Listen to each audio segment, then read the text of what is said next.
Sadie.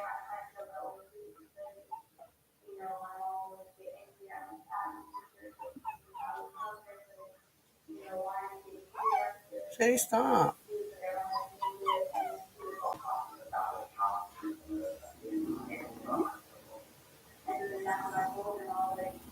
Sadie, stop.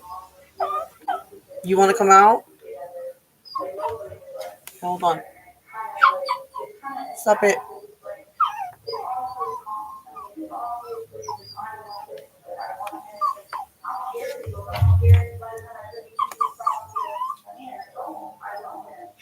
Okay, Mama, hold on. Police tell detectives that's how the murder ultimately came to fruition. She entered the home Jones shared with his mom through a window. Then she gave her boyfriend a 49 PM. He had 5 hours to kill his mom, or she would be able.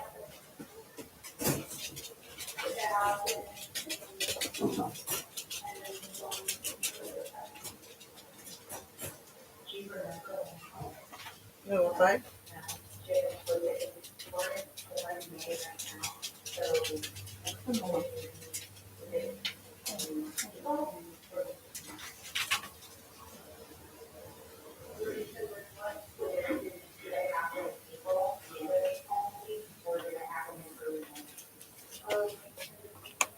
It happened on April 19th, 2023, to be exact.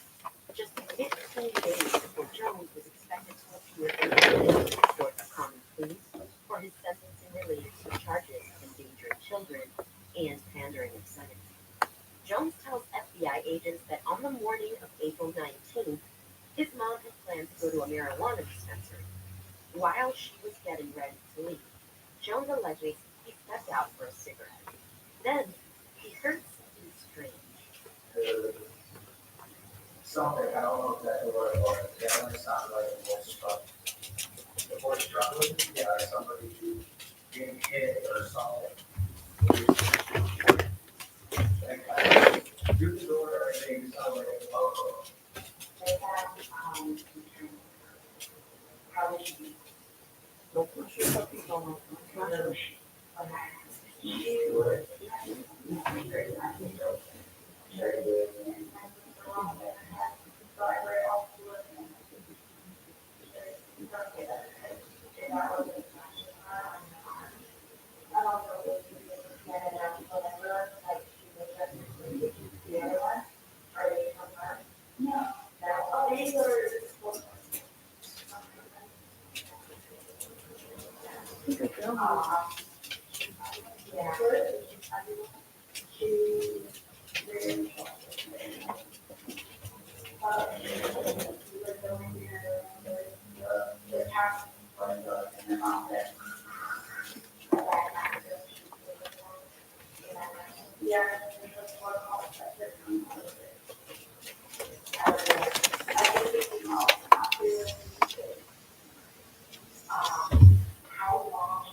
After the murder, the couple started the cleanup process.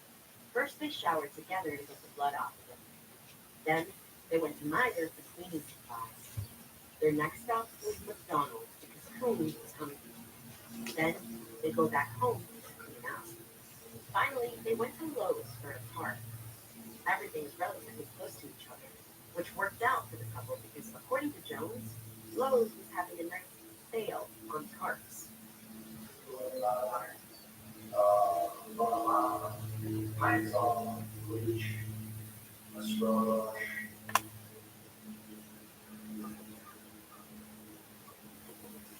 I think that was it. I think it was over those, two targets.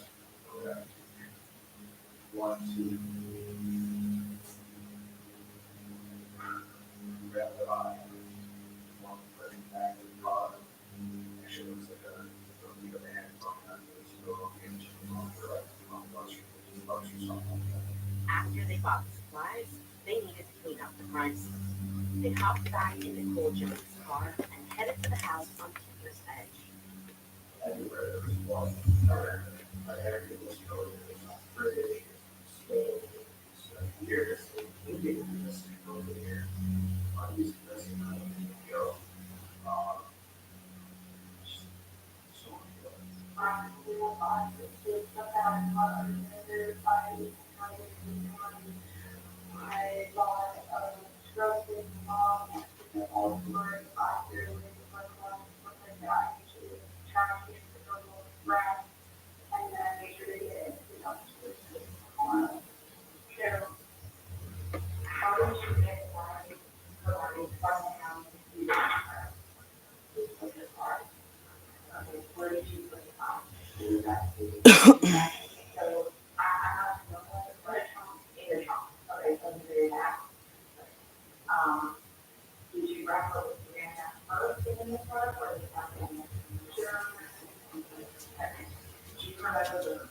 Bookie or calling. Hold on. Hold on.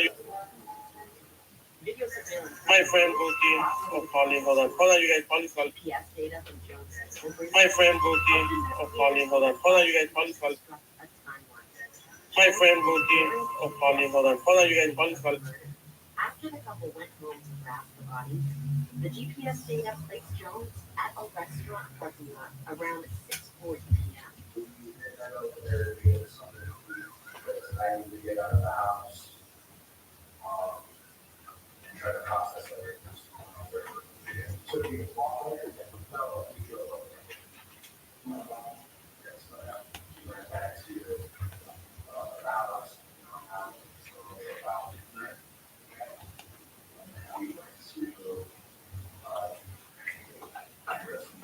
Really? Did you go in live or post mission? What happened? Apartment complex that Jones lived previously, but the couple did Looking not like the recall Jones' body. Tall channel puppies?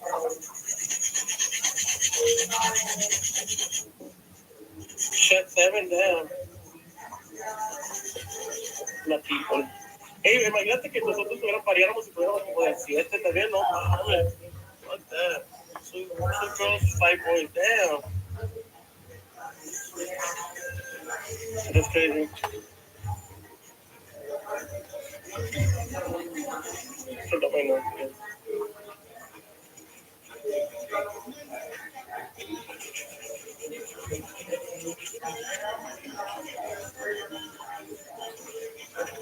She's like, no puppies, I would only give birth if that's the case. Fuck that. Yeah, that's crazy. I could never.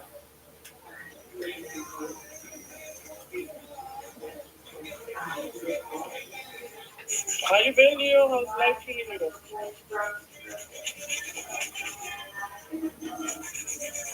No, like these are short. My mom like, eso se te hace corto.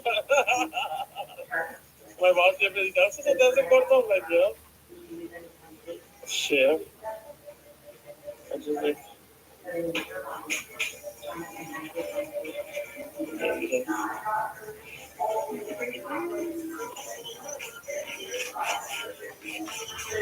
doing great, everything.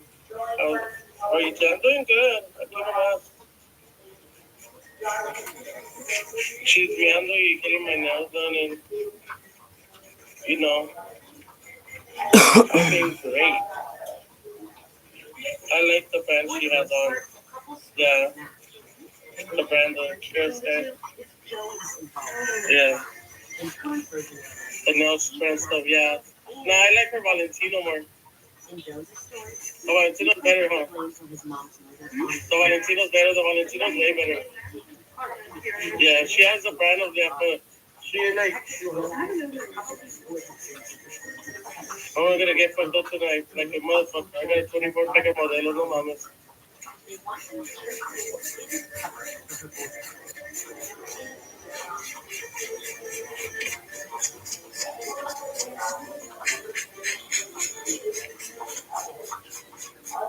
I don't know what they wrote.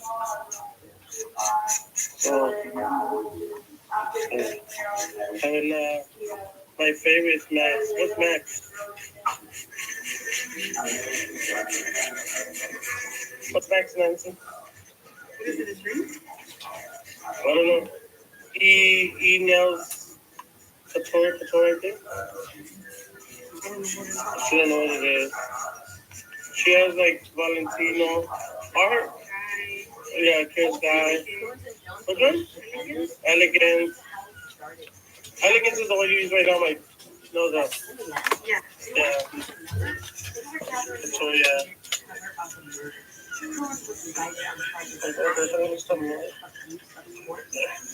But they don't know both. So you check it out. They have badass shit. Cute. Oh, okay. I be doing nails and shit low key. Oh, okay. Yeah.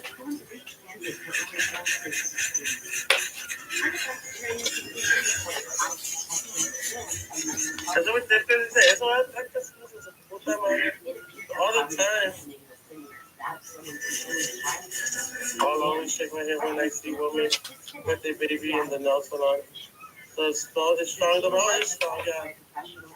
Right here we can't bring nobody, so I don't bring my kids at all. Fuck that. So in reality, who wants to go to the nail shop and check their kids? Not me. That's my time. And what the fuck, you know? That's why I came right now because my kids are at school too. But if anything, my mom will always watch them, you know? Or Polly will watch them. But I just always come. But he just used to trip out, remember? 2 hours, 3 hours?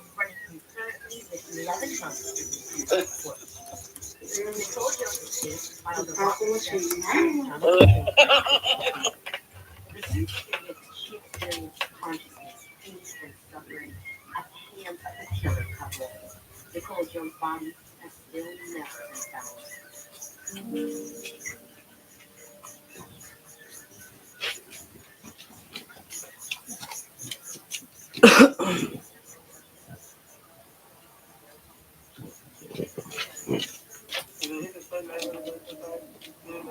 On May 21st, 2016, a local police station in Wisconsin received this alarming phone call. You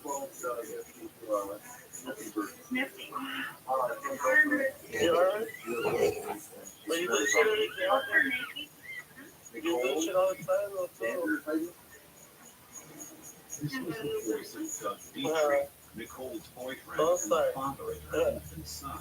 The last time he had seen her was the evening before, when they become separated on a night out and had an argument over text messages. At 12:30 a.m., Nicole walked out of a bar called the Sardine Can and was never seen again by her boyfriend or by anyone else. Anyone, that is, except the killer. So, what happened to her? Just make clear that guy seems like something that yeah.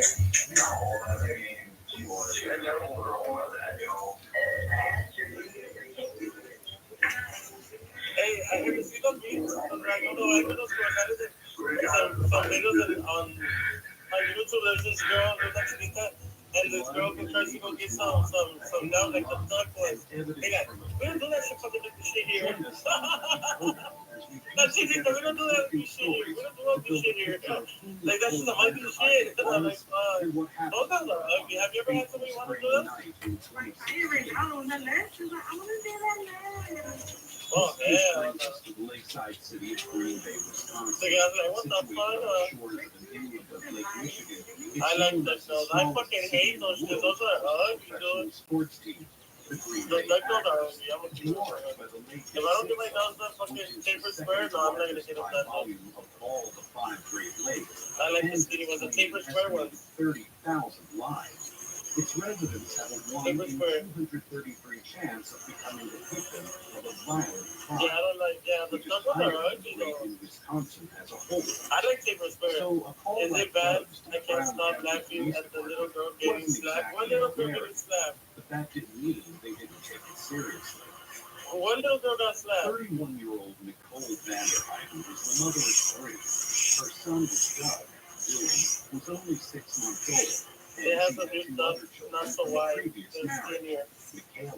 Oh, I haven't seen them. That's what a woman David, like Nancy always knows what I want. Like she'll pop out with the tape with square ones. Yeah, she don't even gotta tell me. Like, she already, I don't even gotta tell her. She already knows. Somebody said, has she ever fucked up anybody's finger with that? Hell no, she's careful with it, guys. Yeah, because she does your cuticle. She does your cuticle. She did your cuticle all night. You know? She doesn't fuck up, you guys. She's already used to the shit. And she prefers her that. Yeah. She doesn't know for why. Yeah, back to the we would have to use the now tip. I said that's the point we would have to use the tip fucking backwards on. Yeah. Fuck that shit.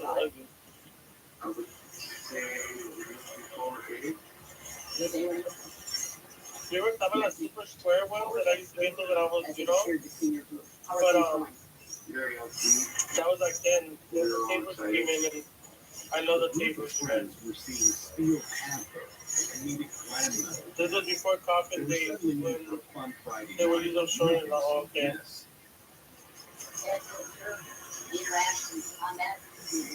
I love the tapers too. Yeah, those are my favorite. Is that true? Yeah. Ready to watch concert? Yeah. Takeovers are my favorite. I can say that. Since day one, I've been coming tapers birthdays. Even when you didn't have the taper square nails, now you were fucking little taper. So, but having the taper, there is a must, no? Okay. You have to tug as much. Yeah. Yes, it does.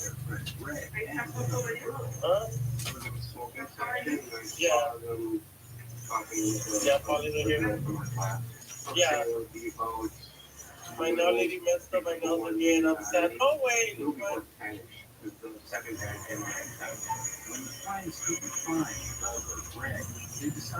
Damn, I'm telling you, you need an ex in your life. She went to the nail and they messed her up again.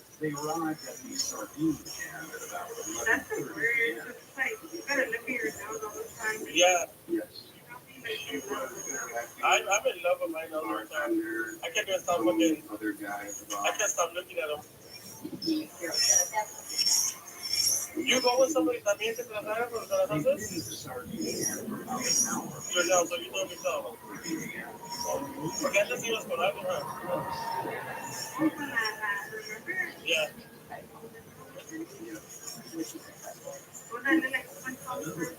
Yeah. No, wait. Ibas con la otra, no?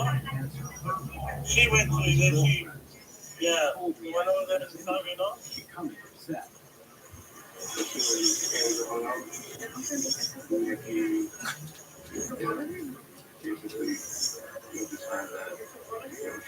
No, I don't want her. I know it's good, my Instagram is a new account, and then you get on, move your house, and press on the, they're not press on Polly. Your drill was $300, $400.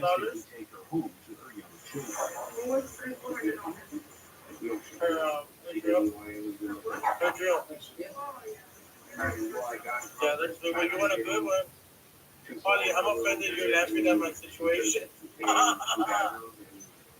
That is fucked up. That's not, oh, yeah. It's fucked up. I'm offended. It's fucked up when they fuck up your nose. Yes, it is, guys. I'm like trying to come to her because I went to the nail shop one and they fucked me up. And I told my homegirl, book me an appointment. So you go book me an appointment so we can go, you know? And me and my homegirl used to go.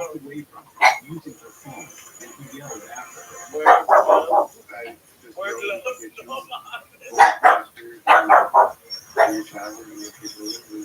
No le hagan burla a mi gusto, ¿ok?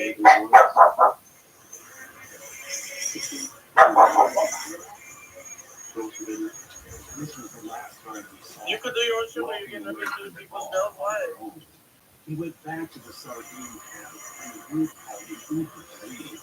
Doug and Greg didn't get to the bar until Well, when that's what started, my girls could do this the same time. So what did he Because we had to be we had to anywhere they go, just do it, you can do it out. Let's do it. I'm going to sleep all day so I don't have to look at it. It was Greg who convinced the couple to come out to the concert that night. Sure, we'd like to get over house.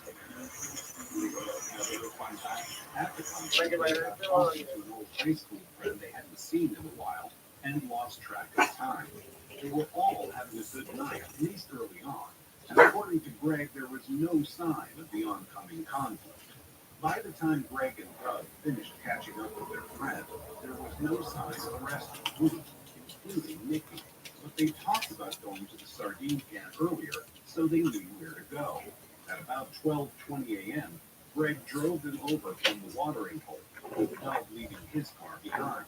They'd had a few drinks each, and had also snorted some Adderall, which Doug had apparently provided. At 12:36 a.m., en route, Doug called Nicole. By this time, she'd already stormed out of the bar. He told her they were on their way, but she was upset, slurring her words, and he didn't understand her. He asked the woman, Greg. She made a comment that she didn't believe it was me, that you were playing a trick on her, which is nice. You know, it's me. I'll pick you up wherever you are. And at that point, her phone shut off. I don't believe she hung up on me. I believe the battery died. They drove up and down the streets around the sardine can looking for her. They couldn't find her, so they just went into the bar, hoping maybe she'd come back. She hadn't. Their group had left too, but they stayed to have a few shots and finally left at about 2:15 a.m. They got back to Doug and Nicole's house half an hour later. Nicole wasn't there. At this point, it was becoming a distinct possibility that Nicole was in trouble. But she was an adult, and it was late, and maybe she'd still arrive back home by the morning. They tried calling her a few more times, and then both Greg and the babysitter left the house, and Nicole never came home. In court, Greg said that Doug had been calm that night, and hadn't even been made angry by any of Nikki's behavior. He even barraged text messages she sent him at around 11:12 p.m. So what did she with?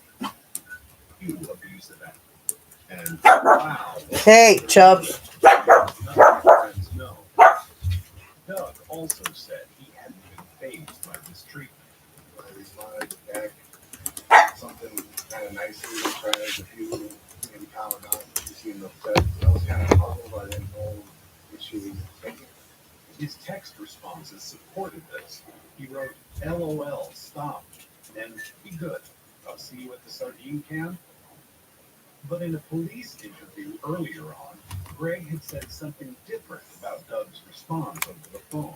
Yelling at her back, yelling at her like, don't be stupid, go back to the sardine can. What the hell are you doing? You know, we're on the way right now. We're on our way. I'm sorry.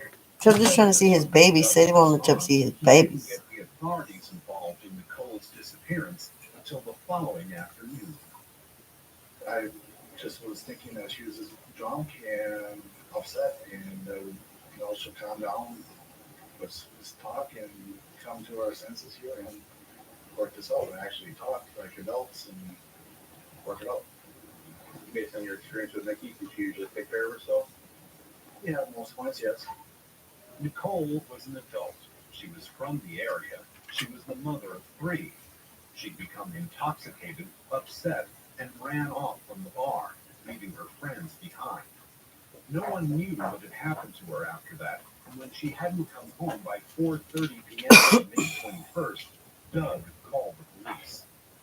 But across town, the horrible discovery had already been made. 2 teenage boys working to clear rocks from a farm field on Hoffman Road on that Saturday afternoon had spotted what they thought was a dead deer. But it wasn't a deer. It was a dead human body. The body of a woman. An adult called the police at 1:54 p.m. The body was naked save for one sock and a concert bracelet. a bracelet from the Steel Panther concert at the watering hole the night before. There was a footprint on the victim's naked back. It was Nicole Vanderhuyden, and she'd been murdered. A little while after 5 p.m. and following Doug's 911 call about a missing person, the police arrived at his house. The responding officer described him as looking pale and hungover when he answered the door, and she didn't see any scratches or marks on his hands that could be defensive wounds. Hi. Are you from missing person report? She didn't tell him a body had already been found matching Nicole's description, but she did ask him for identifying features. He described what Nicole had been wearing when he last saw her at the watering hole: a black and gray striped shirt, black capri pants, and high heels. She would have a bracelet on. Okay. There was a pink bracelet with anyone verification. He was cooperative with the officer's questions and volunteered to give them his phone for analysis.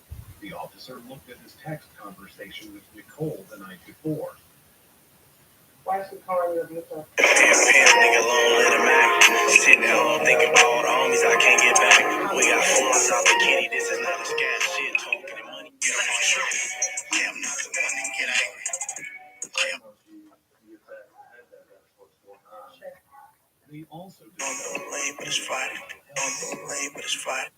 Let the whole block act like it's Friday. It's intentional suicide, which is talk that. Did she take any medication for it? No. She had been on medication before. the officer, knowing that Nicole's body had already been found and the cause of death was being determined, knew that Nicole had not committed suicide. How would you say, for the most part, I mean, your relationship is if you get along for the most part and last name? Yeah. Yeah, she knows that. Female going hard in the city. This is why these men talking hella sedated. I be in all the places they can come here with me. Hate them, I is so bad they had to make a committee. You know my pen home value, they be asking who wrote it. Stay comparing me to down playing cause commotion. Stunner, Monday, bitch, I'm a Maya Jane. Bitches say I'm still in close, I'm in my own lane. I wouldn't be no female rapper if y'all didn't hate. They said Minaj Big Kim cause she held weight. I hit on the radar, bitches claim I paid. I hit this a couple times, I ain't seen no pay. Happened the night before. However, he maintained that the last time he saw her was at the watering hole before she left to go to the steam camp. It was after he left, I'm so lame, but it's Friday. text about the discovery of a body in a Let the whole block act like it's Friday. It was reported on the 10 p.m. news, and Nicole's family had begun to panic. 2 hours later, at midnight, the police reappeared at Doug's door. He wanted to come down to the station for an interview. He agreed, and they asked him to go over again the timeline for the evening, what they'd done before going to the concert, which was get food at the McDonald's drive-thru, and what time he'd last seen her at the bar. He also talked about a time when Nicole had stormed off before. There was another time she did this walk off on her own. That was in January, the night after, the night of the Arizona playoff game. She had started freaking out on me in the bar, and she actually hit me at the bar there. And like ran out to school, and it was like 0, you know. And I ran out after, and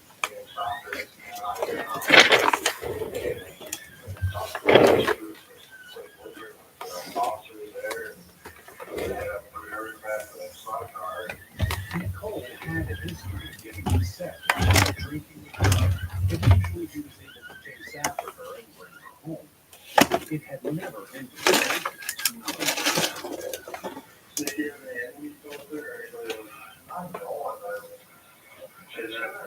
anybody recently? No, I mean, besides little family issues, so their mom was like really there for sometimes. Her and her sister got in an argument a couple months ago, and they had started talking to her again a couple weeks ago.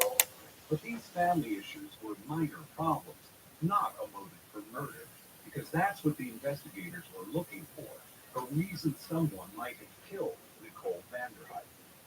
When Doug was left alone in the interview room, he began to freak out.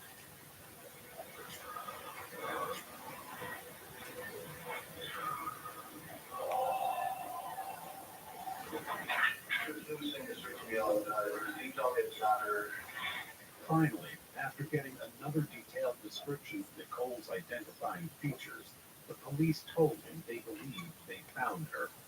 Well, I think what we're looking at is this body that was found right down the street. It's just been 100% identified as her, but there's only similarities. What do you mean by a lot of similarities? They also told him that they were executing a search warrant on his property, and that they needed to take his clothes for analysis. Meanwhile, he seemed devastated by the news of Nikki's death. No, I'm going to talk to everybody on that freaking street in that neighborhood. I did not need to do it. I swear to God, if I did it. Doug was released at about 3 a.m. after this interview, and his parents picked him up. Later that day, May 22nd, the police called and requested a DNA sample. Upon his lawyer's advice, he denied this request, preferring to wait until they had a warrant. But warrant or not, one thing had become clear, that Doug Petrie is currently the prime suspect in his girlfriend's killing. Nicole Vanderheiden was born Nicole Meyer on March 29, 1985, in Manitowoc, Wisconsin. Like Green Bay, Manitowoc was on the shores of Lake Michigan, but it was a much smaller place. Growing up, Nicole loved outdoor pursuits like nature walks and hiking. She graduated in 2003 from Denmark High School and then went to college at the University of Wisconsin-Green Bay, graduating with a double major in science and education in 2010. She took what she learned into her career, becoming a substitute teacher for the Green Bay area public school system. I got $1 billion baby, my nigga. Where her commitment to teaching and her friendliness as a colleague were known. To supplement her income, she also worked occasional shifts at a nearby restaurant. Nicole had married a man named Brian Vanderheiden shortly after graduating high school, and together they had Don't feel he took his own life. and Tyler, born in 2006 and 2007. Don't feel he took his own life. I just don't. And I don't feel the depression was quite the way they made me write the letter. They made me write the letter. I had to write the letter. They made me write the letter. I don't even feel like that was the letter he wanted. They literally, think of an episode of The Sopranos. I'm being guided to tell you that. Think of an episode of The Sopranos. This is what happened. This is like a targeted, gang-stalked individual who was on the correct side over here with getting information about a particular person who was nefarious in their actions and targeted other individuals. And he was talked into it, although reluctantly. Not that he didn't want to do it, but he knew that it could bring about harm to him. Also, when it comes to the wife, she was literally unaware of this, but yet aware of it kind of peripherally around the side because of things he said. And he was deeply disturbed by what was going on. But that's not like enough reason for him to do this himself. And he didn't do this himself. He did not do this himself. And this was not, but they did put a sock in his mouth. I keep going back to that. He was on a chair, hands tied behind his back, threatened. 3 men screaming at him. One of them is his friend, possibly lover. Somebody who could be considered a lover. I have information. There's the paperwork. I brought it to you. Why are you doing this to me? Why are you doing this to me? What are you doing? This is not our arrangement. This is not our deal. Why are you doing this to me? You need to write this. Oh, please don't do this. Please don't do this. Okay? Just please don't do this. And so ask what happened. They literally tried to shut him up. He's had shit stuck in his mouth, and I'm not talking about a gun. I'm talking about like socks or stuffing or some kind of clothing put into his mouth to shut him the fuck up, okay? Period. This is a business transaction that they came to collect on. The reason he went to the motel on the day that he passed, or the day before he passed, is because he was told that he would be doing this business deal and it would just be a matter of signing papers, not a problem. He did not want his wife to know because she was not familiar with the business arrangements that he made prior to marrying her. Okay, this was his business. I can understand it to a degree. That is where some of the sadness came in, but they literally shoved a sock in his mouth. This was when you watch those movies and they put a person in a chair and they tie them up and they ask them fucking questions and they're like, give me the answer, and the person, and they bend their fingers back and they put something in their mouth and the person's trying to scream and they can't get out of there, so they finally just whatever the person wants them to say, or they break their fingers. This is what was going on. I feel like Stephen was actually gathering information because there was something that he knew about that was so egregious to him. So that's why the mom would not truly meaning it, I guess. The period after Dylan's birth was financially stressful as Nikki had stopped working. Big Mike Ocean. What you know about Draco the Hula? He'd only just gone back to working. Oh, you that Joey? Yo, that nigga's nice. I think he's like one of the only LA rappers that I used to listen to. So you guys know each other? Well, man, I'm like, There's a lot going on at home. Tensions were running high. This led to written too, like the one on May 8th said, thanks for making me feel like a piece of every day. Apparently, she was telling her mom, Victoria Meyer, about her issues with Doug. I didn't know. I just started with the music. I didn't know. I started with the music. I didn't know. I didn't know. So, shit. After they brought his death, Victoria started to believe about an occasion when Nicole wanted to go out for a wine tasting. You're one of my favorite artists, man. Oh, shit. Because look, nah, for real. That's real. That's real. I only heard like 2 records. Hey, Chubbs. Same respect. Still keep the same hunger. You know what I mean? That hunger is to always be. Man, I feel something. I got to put it down. Why niggas study height? Like I won't put the city on. I keep it real. I ain't worried with that video. I'm really only careful of what I'm on video. Niggas like them, I'm gonna hit it with the city on. Are you incarcerated? Nicole's mom just learned that her daughter had been murdered. Hey, yo, slapping on the project. Doug also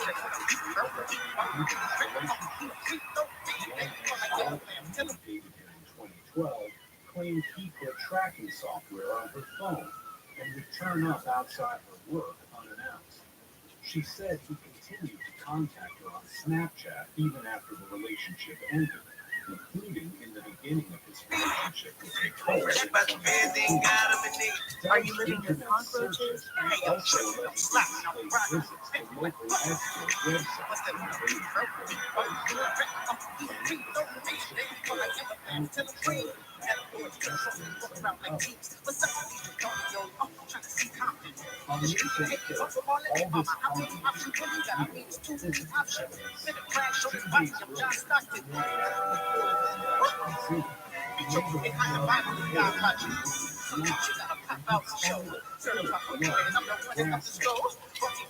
allegedly displayed visits to local escort websites on the internet, all this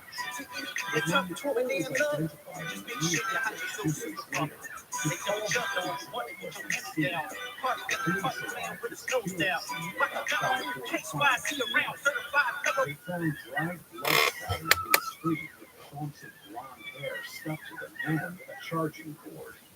They sent these items of evidence off for DNA analysis, and meanwhile they searched Doug and Nicole's house. Previously, they hadn't been sure where Nicole had died, but now the truth was becoming clear that she died in close proximity to her own home. And in that home, they found evidence enough to arrest Doug for her murder. This included a pair of Air Jordans that had possible blood spots on them, and a herringbone tread that seemed to match the shoe print found on Nicole's back. There was also what appeared to be blood on And the like, nigga, garage near like Nicole's old car. Joey the Goat, Autopsy probably a fake page, but causes of death. nigga, Strangulation. Elsa is the mother to a beautiful baby boy named Popsicle. But here is the problem. Popsicle's father denies that's his baby. And to make things even worse, the man Elsa believes is the father is her sister Anna's partner, Christoph. I'm so sorry. It was a stupid mistake. But Christoph says they never hooked up, and that she's the one that came on to him. Maury, she's a lying hoe. Lori, I'm not lying. I feel absolutely horrible about what I did. It was just one stupid night. Let's bring out Elsa's sister Anna and her party. Lori, my sister is a liar. I can't believe she'd even do this to me. But Elsa hasn't been completely honest, have you? There's a second person who also could be the father. Come on out, Olaf. Yeah, that's right. Yeah, that's right. She looked police were expecting. The blood on the garage floor likely belonged to a turkey Doug had shot weeks before. And the spots on his shoes. It's time for the results. In the case of 1-year-old Popsicle, Christoph, you are the father. But there was no sign of DNA.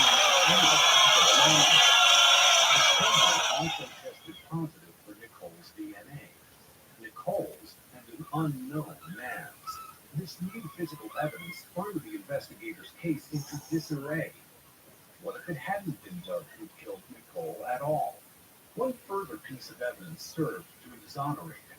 The data from his Fitbit, one that Nicole herself had bought him. Nicole had been murdered between 3 and 4 a.m. At that time, Doug had been wearing his Fitbit, and it had registered his 3:10 a.m. The attack on Nicole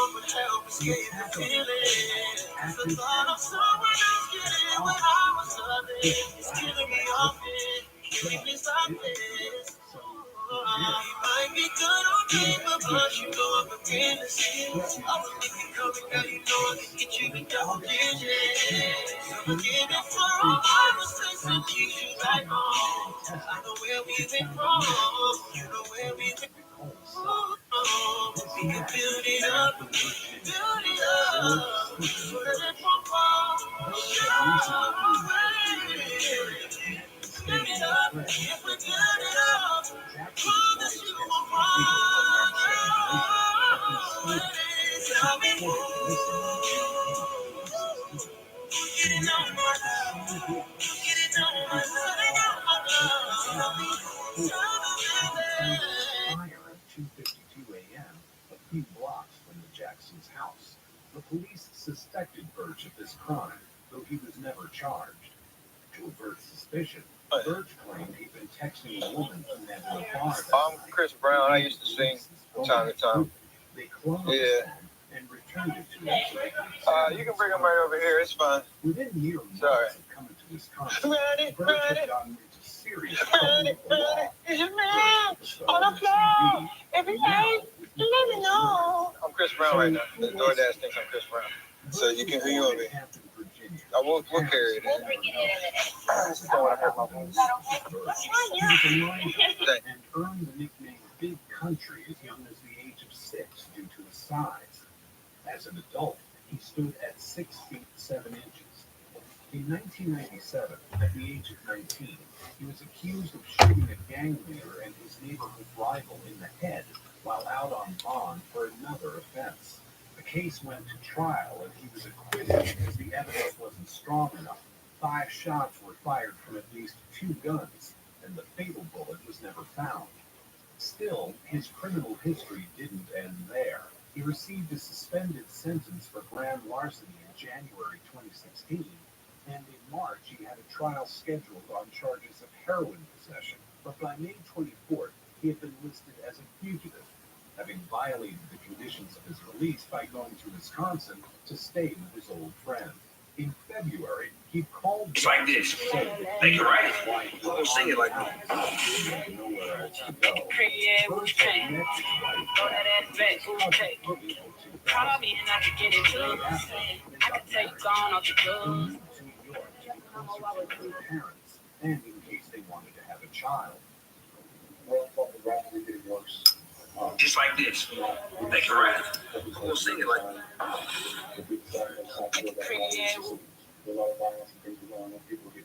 Just like this. Aren't you black? Shorty swim my way. Shorty swim my way. Shorty swim my way. Shorty swim my way. Shorty swim my way. Shorty swim my way. By 2014, their marriage had deteriorated. Birch's serve a suspended sentence, He told Jackson he was looking for a new start, and that's what Jackson And oh Lord, I love being a joint is fantastic. Flawless bars hopping. Flawless bars hopping. Yeah. Come on, bro. But Birch rapidly fell behind on his payments, though he was working first in a restaurant and then at a landscaping firm. Still, the relationship between the two friends was going strong, and on May 21st, the day after Nicole's murder, Hey, they Indio, went on a fishing trip. you're a pussy. Jackson Come didn't to notice Senor anything Sushi and unusual drink. about Birch's behavior that day, though he spent most of the 2.5-hour drive at 1:30 p.m. sleeping. After the SUV incident, Suavemente, bésame. Te quiero sentir. Wanna get right? Didn't go anywhere, however. Spent the next few months couch surfing, so he was still in town when the police's attention turned on him. Indio, I'm sorry I missed you today, but you're still a pussy. Come to Senor Sushi. If he had repeatedly viewed a news story about Nicole's death after the discovery of her body on May 21st. Hey, big favorite drop. We stressed out. What's up, fool? Don't cheat that shit, fool. What's up, bad man? About Nicole on May 22nd. Hey, Dad, when you gonna stop playing? That bitch, I could be a fantasy. I can tell you got big energy. Location data. His phone showed that he'd been at Hey, Richard Dad, Bar. when you gonna stop playing? That bitch, you could be a fantasy. I can tell you got big energy. And went not back to the Jackson's house, but to Nicole's house. He stayed there from 3:01 to 3:52 a.m., almost the entire window the medical examiner had given for her murder. Then, just after 4 a.m., he went to the highway ground where her clothes were found, and the farm field in Bellevue where her body was discovered. He went back home at 4:22 a.m. This, Birch was arrested. Yeah, I'm fine if I learn, if I put it in. I'm tripping, I'm slapping, I'm fine if I learn, if I put it in. We bitch, I'm fighting, I'm done, get home. Ain't striking like this, lying on my knee, get money. Bitch, don't get to it. Don't come to frying shit. Let her cook. I'm gonna kick out back. Be my word. Birch lawyer, as was his right, and with his lawyer, he pleaded not guilty. And in his defense, he implicated Doug. He alleged that he met Nicole at Richard Premier's bar on the night of May 20th, after she was let out of the sardine can. Why? They do say when blindfolded, you According to Birch, they were flirting with each other.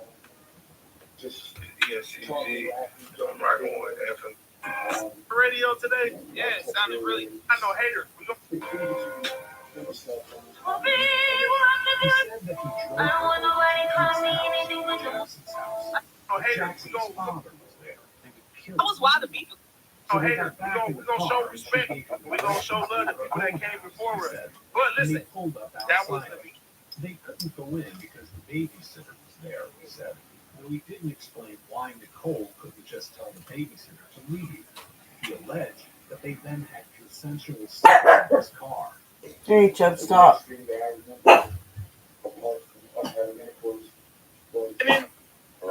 Aren't you glad that you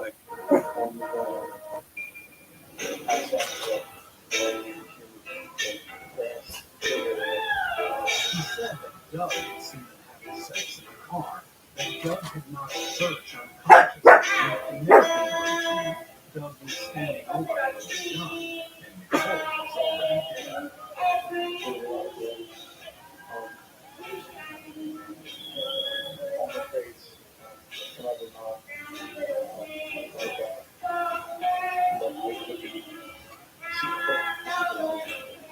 Birch claimed Doug forced him at gunpoint to dispose of Nicole's body, putting him in the car and driving to the Let me tell Brownie, what's that, a gun? Why would you get that Brownie to a gun? I'm whooping your ass. literally just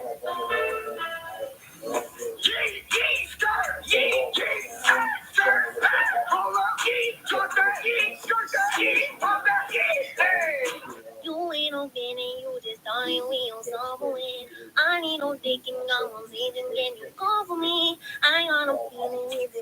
what we both want. I got a feeling this is holding feeling. I can't let you get away. Feels good when you gave me love. Ain't no damn thing that I do. Ain't no damn thing, you ain't no man and you just dying when you're somewhere. I need no digging, I'm on and getting call for me. It was not Doug's DNA on the cord used to strangle Nicole. It was Birch's. That was the type of girl that you take over the mama. Type of girl I know your daddy will be proud of. I'll be proud of. I'll be proud of. I'll be proud. You know. Gonna be the type of girl you take for good. Overcome, and his criminal past, including his previous indictment for murder, meant that he'd likely been in dangerous situations before. The prosecution had a very they made the case that Birch did indeed take Nicole off after she did have consensual sex with Girl, you know I want love in a bed. So sweet, I ain't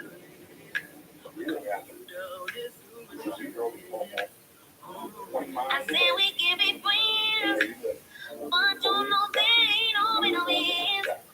Won't lay me down, I ain't feeling it. Keeping always on the door, even on a getting on, he said he chasing you. Beep, beep, why are you looking around like for me? I see you coming down like for me. Do, now you down. That's when your move came. Instead, she refused to sleep with him. And I want you to live your life, of course, but I hope you care what you're dying for. Care for me. Do you know what you're doing? I want you to live. It became a battle of two competing narratives around the same facts.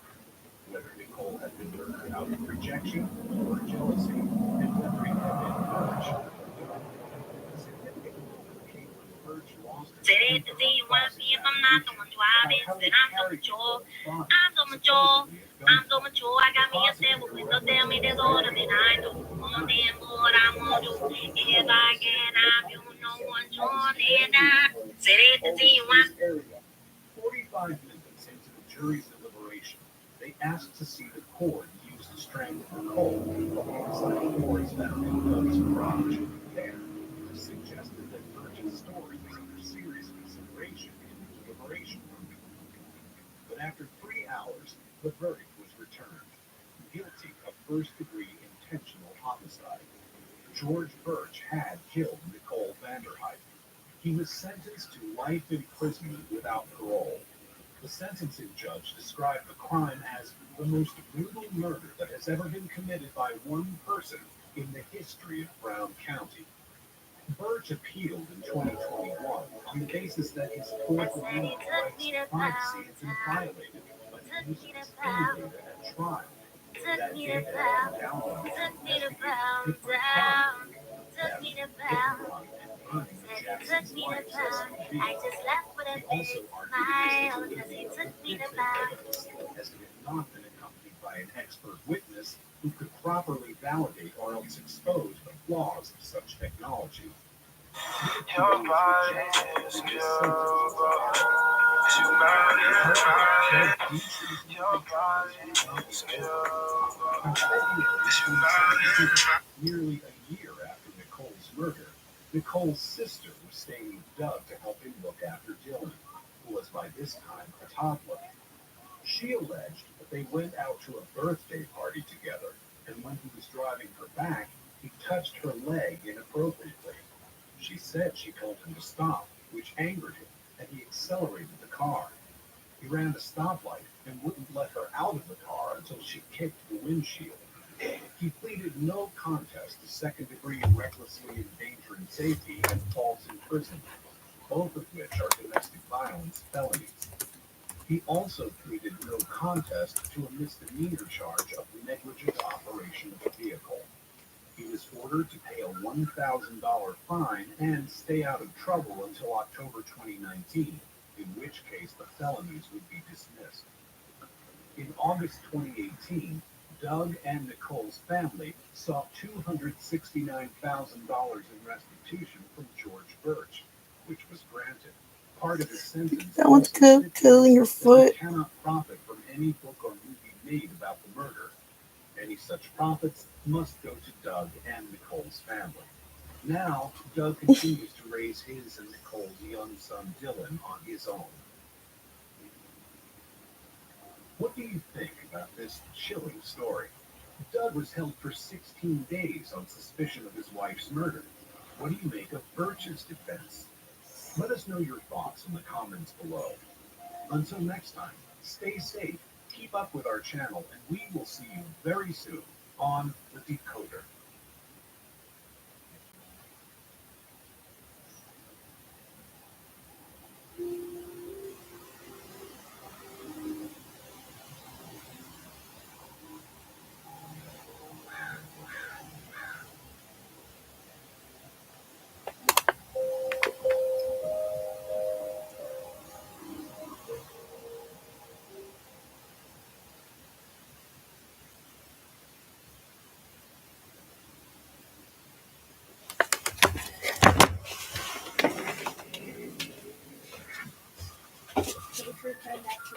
Welcome back to an all-new episode of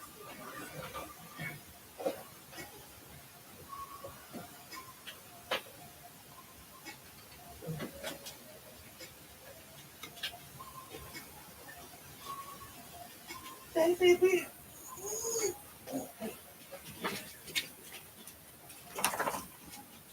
Hey everybody, welcome back to an all-new episode of Serialously with me, Annie. Here to break down some true crime case for you today, and boy, oh boy, today's case a wild one. Because in today's episode, we're discussing a case that may make you feel like you know exactly what will happen next, and at other times, feel like you are being completely gaslit. It is wild. So before we jump into it, guys, if you would take a quick second, just double check that you're following the podcast, hit that little check mark up top in whatever podcast app you are listening to this on. That way you'll be notified of new episodes as they drop. And let's jump right into today's case.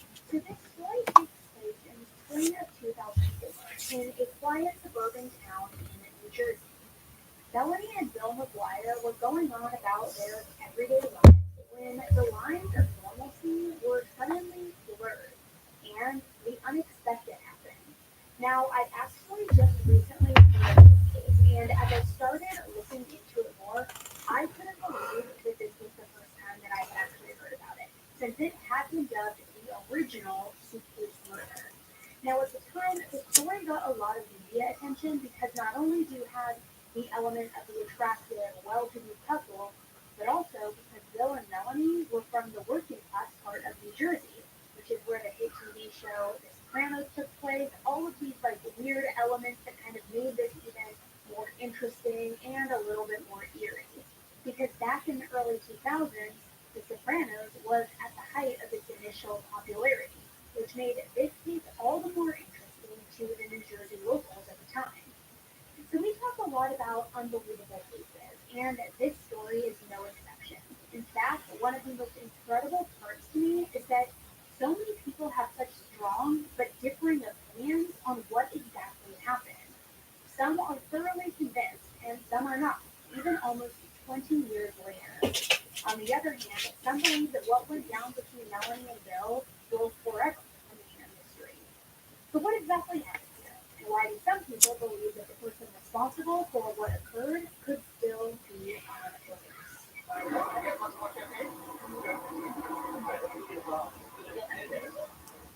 All right, Gene, let's bring a couple of experts into the conversation.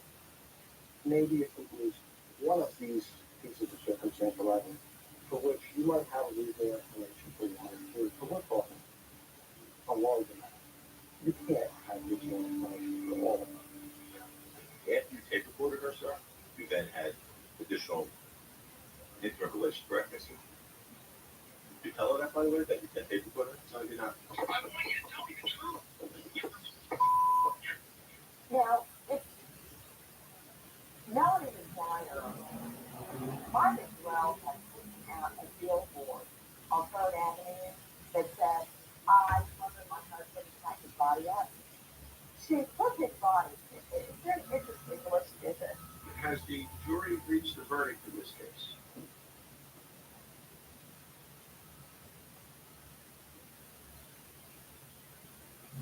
Melanie McGuire was a Jersey girl, born and raised there. Her parents are Linda and Michael Caparero, and Melanie was described as a great daughter, a great wife, a great mom, a good girl, full of life, never in trouble, and always wanting to help people. After high school, Melanie attended Rutgers University with a double major in math and psychology. Afterward, she attended nursing school, graduating second in her class. A very, very smart cookie. In 1998, Melanie was 26 years old and was working part-time as a waitress to make ends meet while living at home still with her parents and saving money. One day she met Bill, who was 34 years old and also a server at the restaurant. Now, there's not a lot known about Bill's background. He was raised in Virginia Beach. He had previously been married, also had served in the Navy, and his family included his parents and at least one sister. He also did appear to have a great group of friends growing up, lifelong friends in fact. Bill was funny, clever, big-hearted, and wanted all of the right things. He was also loyal, a tremendous friend, and a practical jokester. Melanie and Bill casually started flirting at work, and eventually they went out on a date, which quickly blossomed into a relationship. Bill and Melanie's chemistry felt natural, and they had an immediate spark with one another. Melanie was a nice person to be around. She was physically beautiful, absolutely intelligent and kind, and she and Bill shared a similar sense of humor. Bill was absolutely crazy about Melanie, and vice versa. But that, of course, as we know, didn't mean that their relationship was always smooth sailing. It was the challenge. It was the chase. It was we had a bit of a tempestuous relationship even before we got married. We would bring up get back together. I think she thought she could make a difference in his life. I think she thought that she could maybe change him, make him happy. She truly did love him. But in the end, they knew that they had found the person that they wanted to spend the rest of their lives with. They were head over heels. They were happy. They were in love. What could possibly ever go wrong? But that is the famous last question in so many of these cases. So in 1998, Bill called his lifelong friend John and his wife Sue and told them that he wanted to bring Melanie down to Virginia Beach for them to meet her. And when he did, they absolutely loved Melanie. They were thrilled for Bill that he finally met someone that they felt he could truly settle down with. So 1 year later, in 1999, Melanie and Bill tied the knot.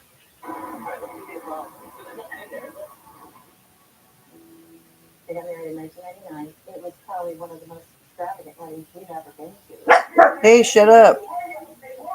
Melanie on her wedding day was absolutely gorgeous. Stop. Both Bill and Melanie seemed like they couldn't have been happier. Marrying a girl that he absolutely loved in a way that maybe he hadn't loved anybody before.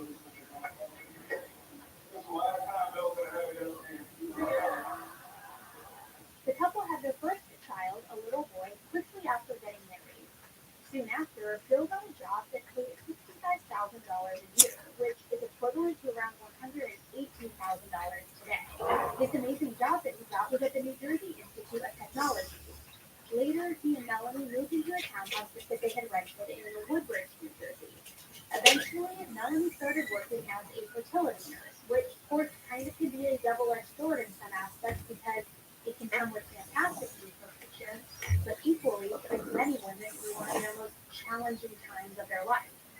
However, Melanie's caring, nurturing, and compassionate nature made being a fertility nurse look easy, and it was very gratifying for Melanie, and all of her patients apparently loved her. They appeared to have a great marriage from the outside looking in, but on the inside, not so much.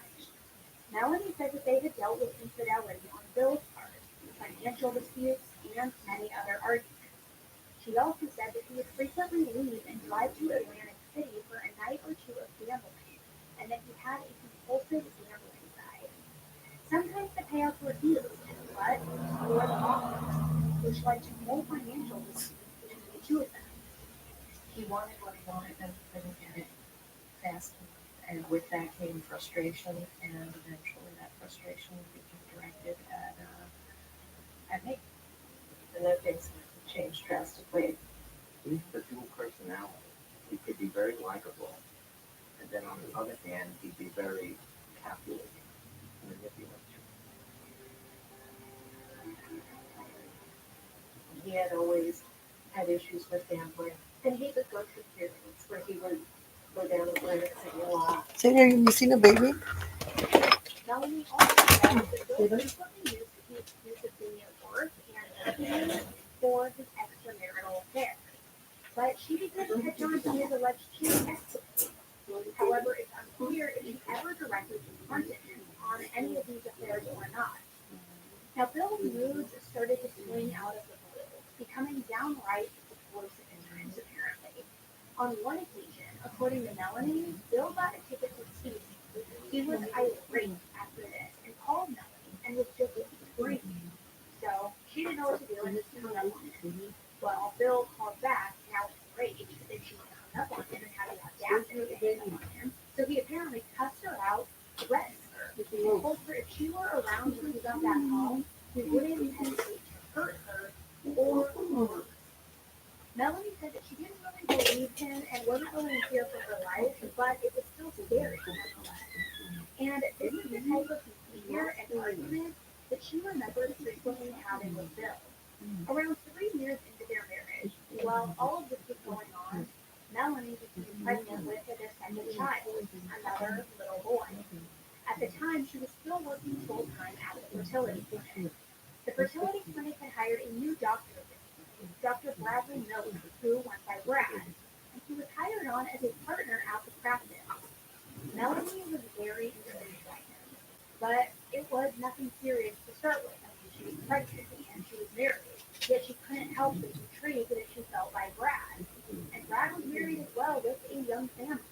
But as things continued to escalate between Melanie and Bill, the argument, the suspicion of affairs, the financial disputes, the gambling, and the lack of attention that she said she was receiving at home, one day the attention she wasn't getting at home led to Melanie eventually having it there. And believe it or not, this affair started when she was 38 years.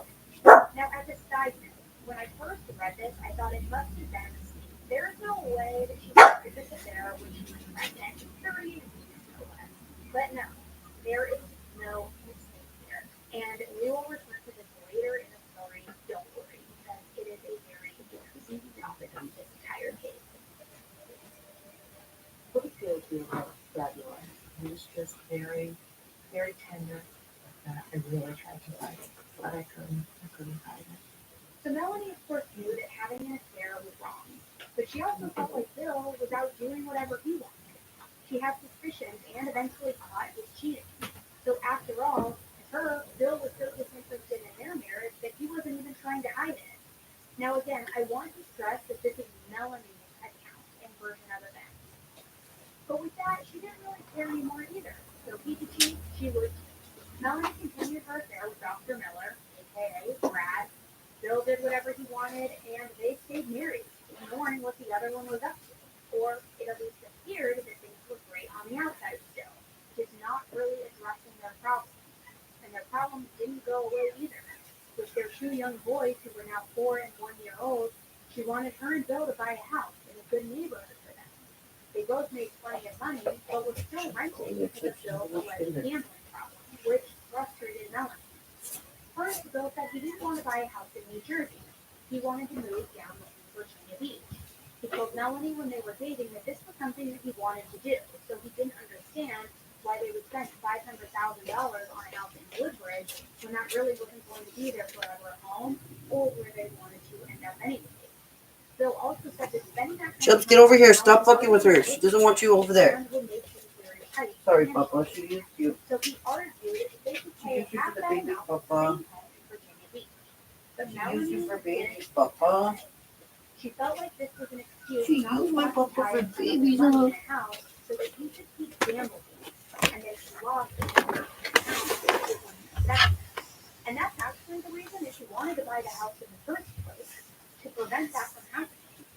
Melanie thought that it would help their marriage to take the possibility of that happening off the table completely and tie up their money in real estate. She felt like overall it was a good investment. No harm, no foul. She assured Bill that she wanted to move to Virginia Beach one day. She wasn't ready yet, especially with her job that she loved so much. Not to mention Dr. Brown, Dr. Ivy. But still, she felt like she was in a clear high moment and didn't want to give it all up. Not yet.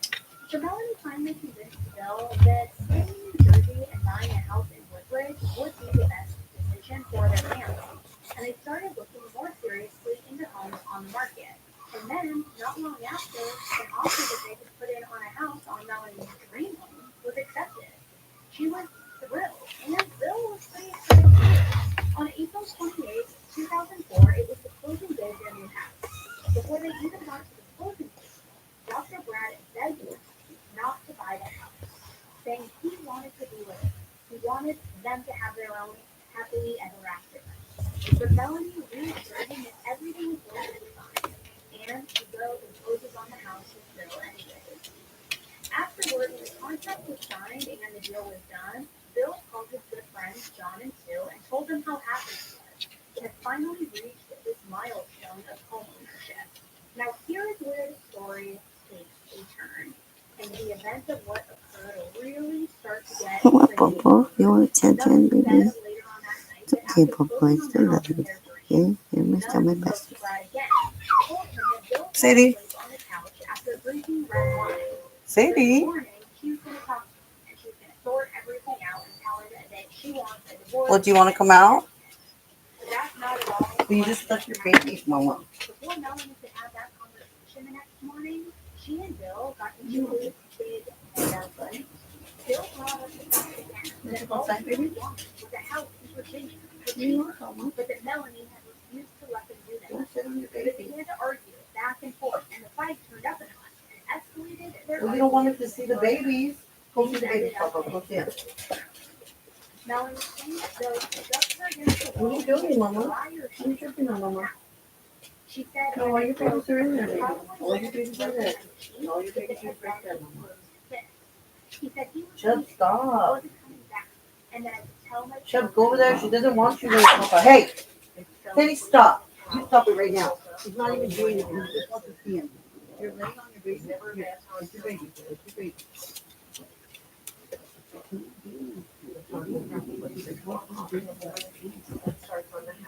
I settled for that house. What are you talking about? You settled for that house. It's a $500,000 house. It's not what I wanted. We're still arguing, and there's laundry basket, and there's dryer sheets just hanging out on the baby's suits. He hated them. He was lazy that I wouldn't stand there and whip the fabrics off there. And, yeah. And it went out of hell. This was the type of mother I was. That I would leave this shooting there for my baby to possibly choke on before I know it. I'm up against the wall, and the dryer sheet was being shoved into me. And then he just smacked us in the face. Yeah, open him. I looked down, there's my 2-year-old. So Melanie reportedly stayed in the bathroom until she thought she heard Bill.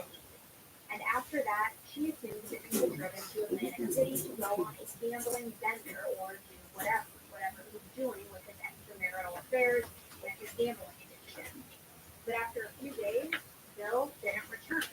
She never heard from him. Leave her alone, Chubb. She's not fucking with you, Not Papa. one call, nothing. She's not fucking with you, Papa. Bill would be gone for weeks before Melanie would ever figure out where he was.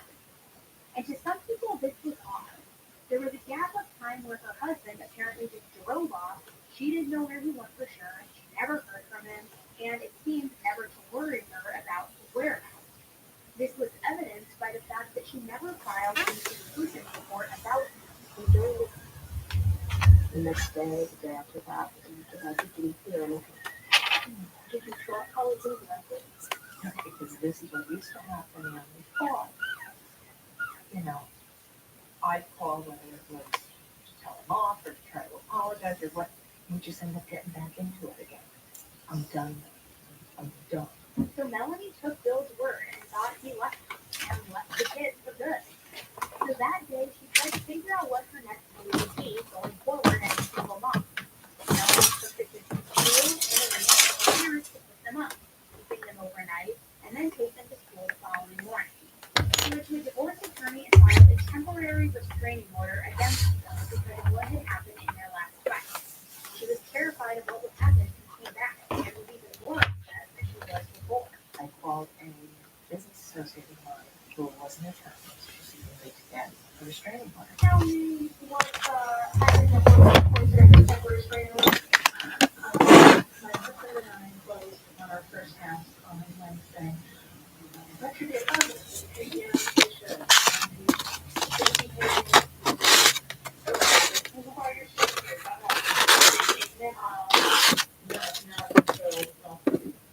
I don't think so. I had actually no partner. It's not nice. So now let's get into the timeline of this.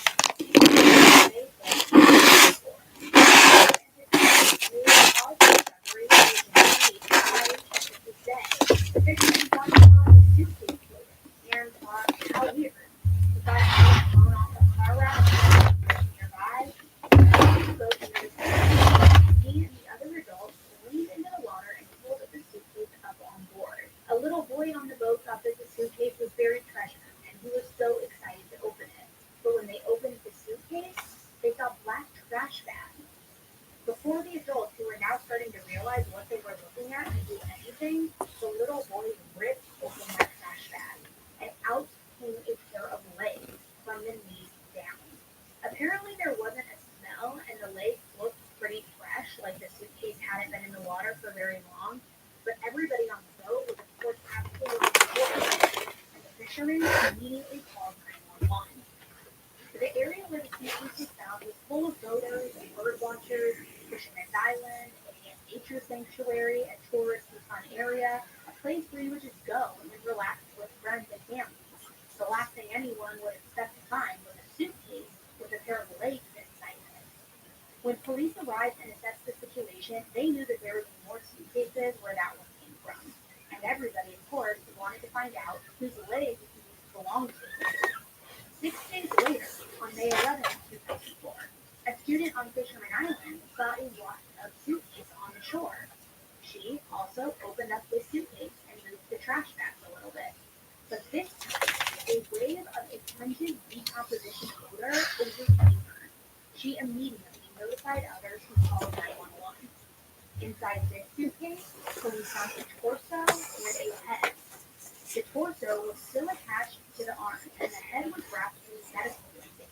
The face was somewhat identifiable, but had been submerged for quite a while. A medical examiner said that there were multiple shotgun wounds in the torso and one shot to the head. 5 days later, on May 16th, 2004, a third suitcase was found by a fisherman who saw it floating in the water. This suitcase contained the pelvis. So now they had an entire body. One policeman thought that they could get a sketch artist to draw a composite from the head that was found and release the sketch to the media. But until then, it was simply John Doe. On May 21st, John and Sue Wright, Bill's good friends, were at home when Sue saw the sketch on TV. She immediately thought that it was Bill. John didn't really think so, but Sue was convinced. So John said, okay, well then let's call Crime Stoppers. John thought that the only way that it could be Bill was because he was in fact missing. You see, Bill's sister Cindy had called John to ask if Bill was with him. She told him that nobody could find him and nobody had heard from him, and that Bill and Melanie got into an argument and then he left, and that was it. So it made sense. Of course, it does really look like Bill, and we know Bill is missing. Could it be him? So eventually, John and Sue agreed to come down to the police department in Virginia to see if the bodies recovered in the suitcases was really Bill. Bill had a red mark on the side of his temple, and Sue was looking for that mark specifically. So when she saw the photo from the medical examiner and saw that the head had a similar mark, she knew that it was Bill, 100% Bill. Once the police had a name, they ran it through their system. They found that Bill had actually been arrested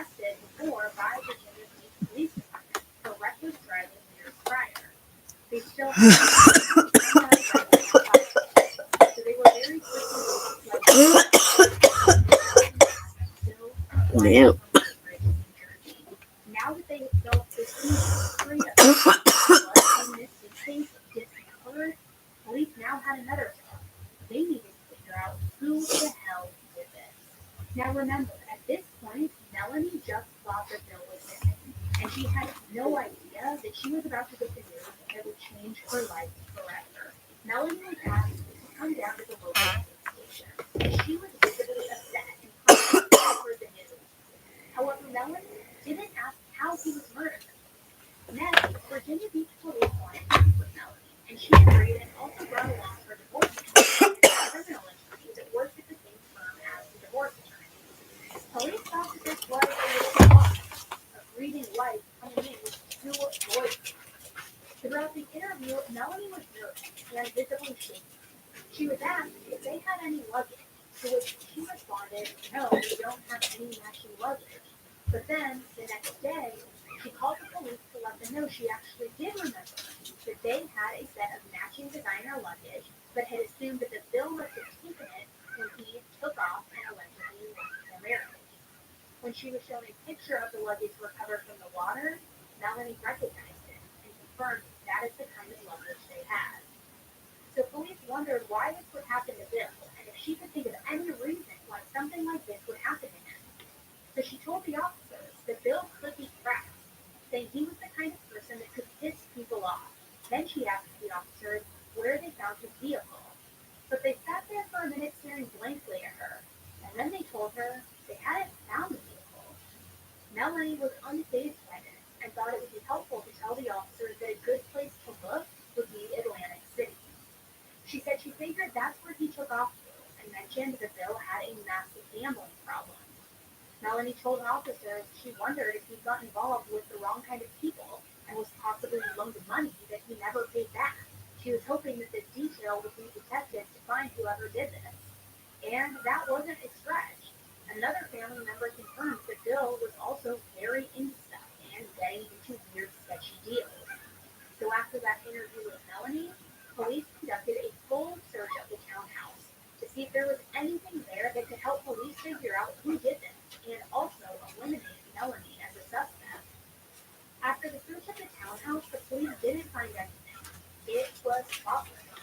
Melanie had already moved out. Okay, Mama. There were no signs of trouble or any evidence that anything ever happened to Bill inside that townhouse. But there was just one thing. Melanie didn't mention to police that not only had she moved out, but she had also given a lot of Bill's belongings away to a friend's cousin. When Virginia Police Department heard about this, they wanted to look into that detail more. So they tracked down this friend's cousin, and when they found him, they saw that most of Bill's clothing and other items were still bagged up in big black trash bags, similar to the trash bags that were recovered inside those suitcases. They also found a blanket, similar to the one that Bill's head was wrapped up in, a medical type blanket. And well, Melanie was a nurse. And now with the trash bags, the fact that she moved out, and the fact that she never filed a missing persons report, and the fact that she gave away all of Bill's belongings, this was all painting a horrible picture of what may have really happened to Bill. And it left little doubt to whether Melanie had any involvement or not. Certainly, what she did. Which, how many coincidences can you have before realizing that all of these things are not coincidences? So after that, police took Melanie's advice to search for Bill's car in Atlantic City. And what do you know? That's exactly where they found his car. Bill's car was taken in by Atlantic City Police Department for processing. They took photos and fingerprints and vacuum cleaned the carpet in hopes of picking up any evidence and the whole 9 yards. The car was found in the parking lot of the Flamingo Hotel, which also happened to have surveillance cameras. Meanwhile, once Bill's body was released from the medical examiner, Melanie had him cremated almost immediately, and also organized a funeral. Most of the attendees at his funeral were left feeling really weird. They didn't understand why the funeral was scheduled so quickly. Not as if they expected it to be scheduled weeks later, but more like it was so quickly that the entire funeral just felt rushed. Not like something that the wife who just lost her husband, whether she was angry at him or planning to divorce him or not, would plan. Just felt fast, felt very rushed. Kind of felt thoughtless as well. According to some people who attended, the funeral only lasted 10 to 15 minutes, and the whole thing was just cold, detached, and not very personal.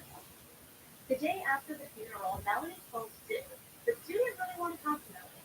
She was upset. She felt like she had just attended the biggest fuck you type funeral that she could have ever even imagined for her and her husband's dear friend of 22 years. Despite her feelings, though, she reluctantly answered the phone. And when she spoke to Melanie, she couldn't bite her tongue for one more second, and she totally let her have it. At that point, I just kind of laughed at her. I told her, I said, Melanie, Bill deserves so much more. And, just said, well, I'm a single mom now, and now I've just got to get on with my life. I said, well, no, the next thing is we've got to figure out who did it to him. And after I got off the phone, I remember hanging it up, and I said, John, she did it. She did it. Sue wasn't the only person who thought that Melanie was responsible for the murder of her husband. At this point, law enforcement officials thought that whatever happened to Bill happened in New Jersey, and it was only after the fact that his body was dumped in Virginia. Investigators and law enforcement in Woodbridge, New Jersey handled the case moving forward. They were convinced that Melanie was somehow involved, and now they needed to figure out exactly how to prove that. The Assistant Attorney General of New Jersey, Patty Pavioso, assembled a task force to investigate the murder of Bill McGuire. The case was treated as an extremely high priority. The Attorney General's office was not messing around, not even a little bit. They wanted Melanie to stop screwing around, and if Melanie had any involvement in this, they were determined to prove it. Since they knew that Bill had sustained multiple gunshot wounds, they first needed to figure out any and all people who knew Bill, and if they owned a gun that matched the type of rounds that were used to kill him. They searched gun ownership records in New Jersey and didn't find any history of Melanie buying a gun. So they searched a neighboring state with more relaxed gun laws, Pennsylvania. And sure enough, Melanie had purchased a gun 2 days before this big fight erupted that she had with Bill. Melanie bought a Taurus 38 Special and wad cutter bullets. Melanie didn't mention anything about the gun when she was first interviewed by law enforcement, and in fact, she said that there were no weapons in the house. But when asked specifically if she bought a gun this time, she said that she did buy the gun, but that she bought it for Bill because he was worried he may not pass the background check for the criteria. See, Bill had that felony on his record from previous driving convictions. He apparently told Melanie he wanted a gun for protection in general, but also for the times that he would leave Atlantic City with large amounts of money, whether it's on the way there or on the way back, depending on how the night went. So Melanie explained to detectives that throughout their relationship and marriage, when Bill wanted something, she just didn't. And that there was no point in arguing with him or questioning him or anything, because she would end up doing it anyways, and that was the case again here.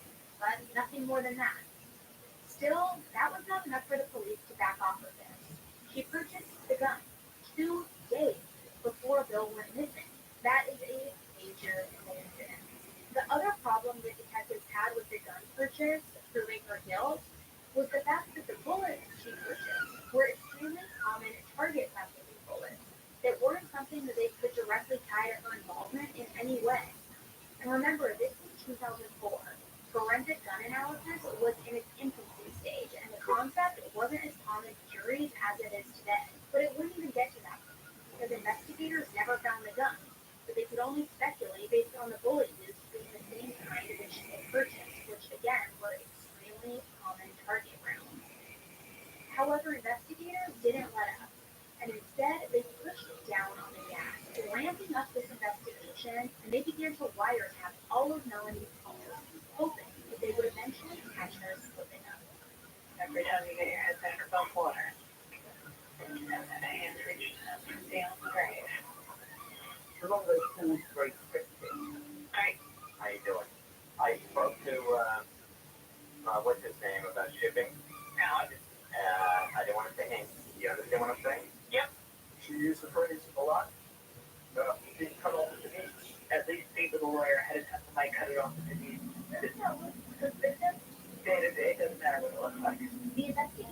her phone activity was intense.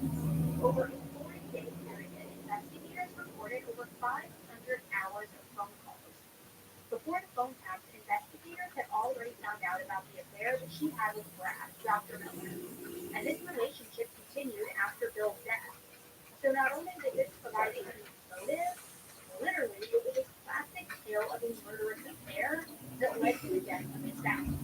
But it also brought into question if good old Dr. Brad had any involvement in the murder itself. How would this petite nurse dismember her husband, put him into 3 different suitcases, and dump the body all by herself? Would she have had help to do this? Could she do this all by herself?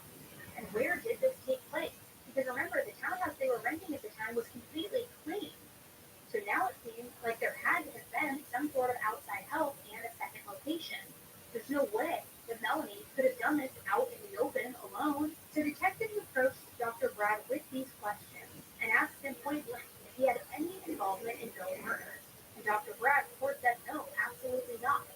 He was still married with young children, and he tried to explain that the relationship with Melanie wasn't like that. Well, the police didn't believe him, and they told him to prove it. They asked him to wear a wire to confront Melanie about the entire situation. Surely, if he and Melanie were in on this together, in on this plan, this would finally reveal everything. It's now 2:30 p.m. May 31st, 2005. Credit Miller making an outgoing call to Melanie McGuire.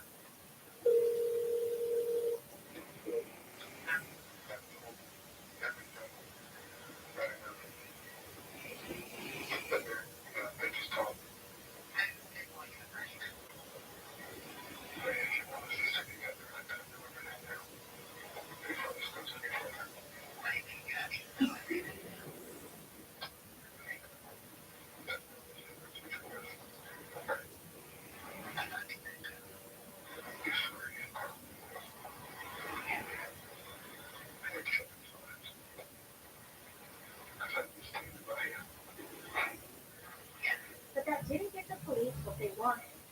Brad wasn't involved. They still felt like Melanie was, and they needed to prove it. While listening to all of Melanie's phone calls, there was another man she spoke to a lot, a man named Jim Finn. They went to nursing school together, and Jim allegedly had a massive crush on her back then. But after graduation, they never spoke again until February of 2004, 2 months before Bill disappeared, and before he was murdered. Apparently, she had been talking to Jim in depth about guns as well. The police approached him and got him to wear a wire, which led to nothing.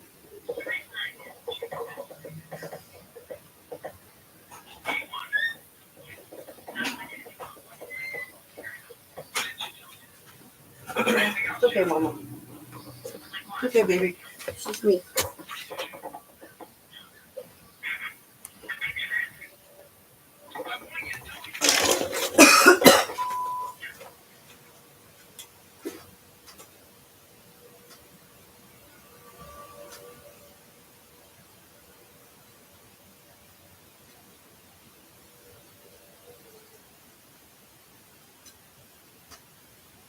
Great schools have optionality to do a European.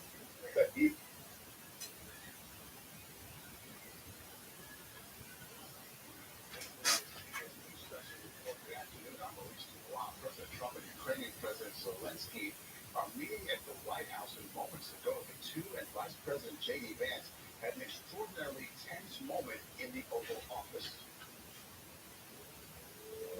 What happened most?